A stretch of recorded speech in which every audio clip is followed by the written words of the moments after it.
दोस्तों, आज मैं इस वीडियो में महाभारत के 11 ऐसे रिश्ते के बारे में बताने जा रहे हैं जिसे आप जानकर चौंक जाओगे।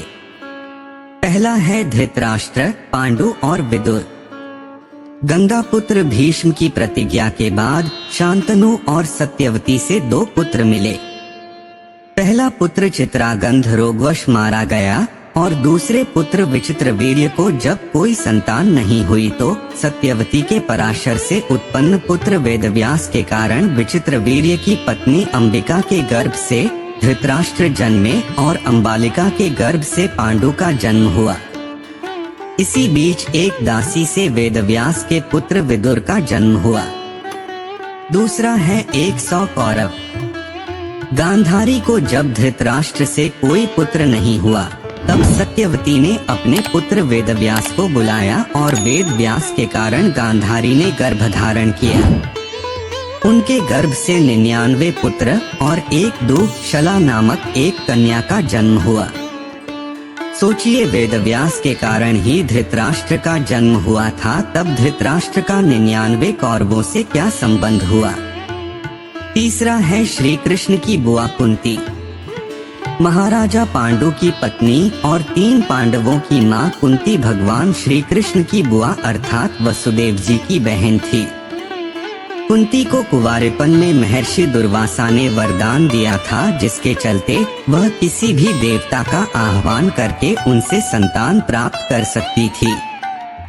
आजमाने हेतु उन्होंने सूर्य का आह्वान किया और कर्ण को जन्म दिया।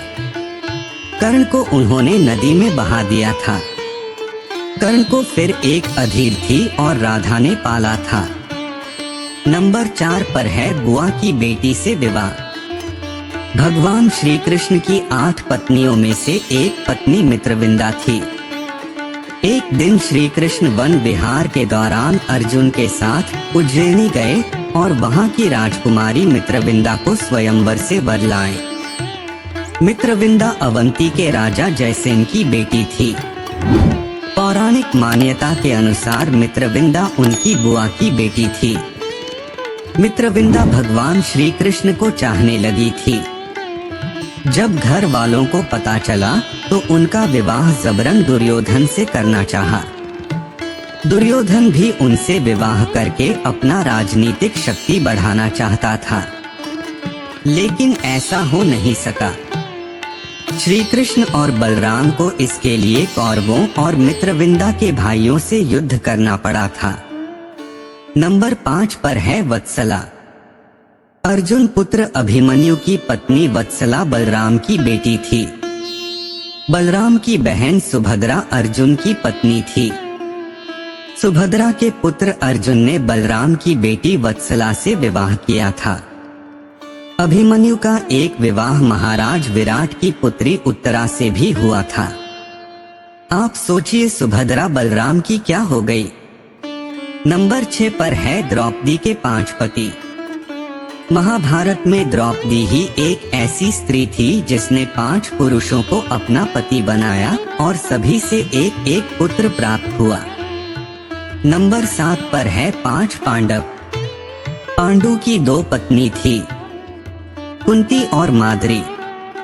कुंती ने धर्मराज से युधिष्ठिर, इंद्र से अर्जुन, पवनदेव से भीम को जन्म दिया, जबकि माद्री ने भी अश्विन कुमारों के साथ समागम करके नकुल और सहदेव को जन्म दिया। ऐसे में पांडु के पुत्र पांडु के कहां से हो गए। पांडु के पुत्र पांडु के नहीं थे, उसी तरह धृतराष्ट्र के पुत्र भी धृतराष्ट्र के कहां से हो गए। धृतराष्ट्र का एक ही पुत्र था जिसका नाम युयुत्सु था। नंबर 8 श्री कृष्ण के जीजाजी अर्जुन।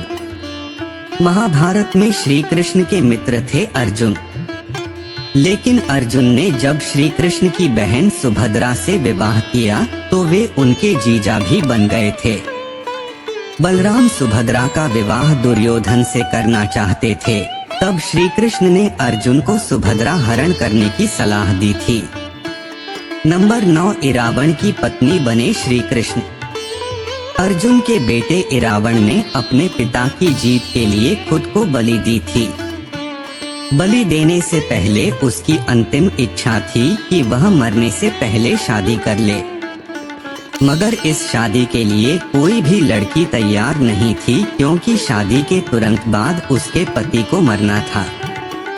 इस स्थिति में भगवान श्री कृष्ण ने मोहिनी का रूप लिया और इरावन से न केवल शादी की बल्कि एक पत्नी की तरह उसे विदा करके रोए भी। नंबर 10 युयुत्सु। धृतराष्ट्र का एक बेटा युयुत्सु भी था। युयुत्सु एक वैश्य महिला का बेटा था। दरअसल धृतराष्ट्र का संबंध एक दासी के साथ था जिससे युयुत्सु पैदा हुआ था।